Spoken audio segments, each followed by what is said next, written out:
Good afternoon. This week's devotion is Wait for It.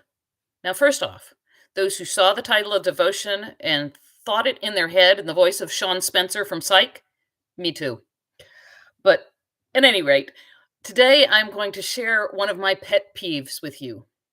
I hate it when people say mean and hateful things about others online or on TV, often just to hurt them.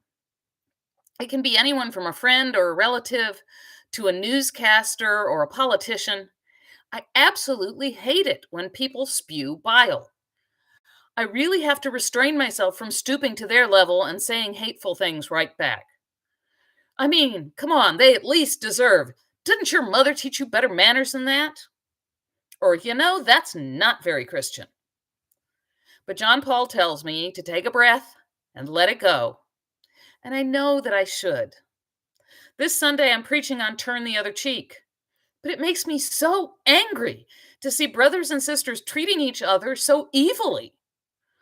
Often, it seems like there are no consequences for their hateful words and actions, and that just seems to make them bolder. I can't stand it when people are mean, especially if I know them and I know that's not what they're really like. Sometimes I just want to knock some sense into them.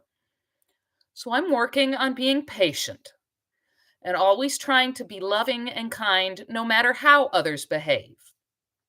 When I get too frustrated, I can turn to scriptures like Psalm 37, 7 through 11. Listen to the words of this week's psalm. Be still before the Lord and wait patiently for him. Do not fret over those who prosper in their way, over those who carry out evil devices. Refrain from anger and forsake wrath.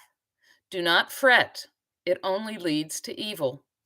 For the wicked shall be cut off, but those who wait for the Lord shall inherit the land.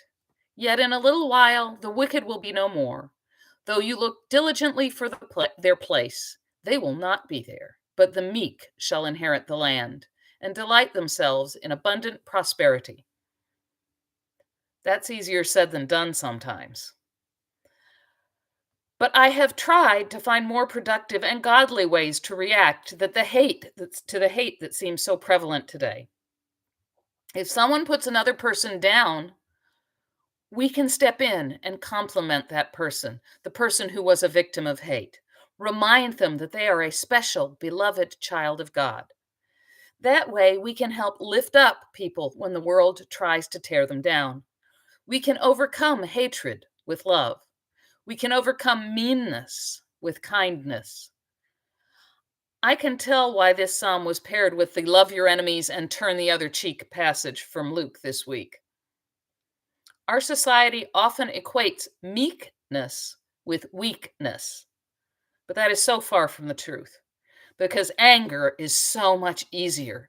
Hate is so much easier. It's a lot harder to love, especially in the way that God calls us to love. Maybe that is why the scripture says the meek will inherit, because they put in the hard work to stay true to Jesus' teachings. If we successfully manage to refrain from anger and hate, then maybe we will be better able to see the kingdom that God desires. Have a blessed week.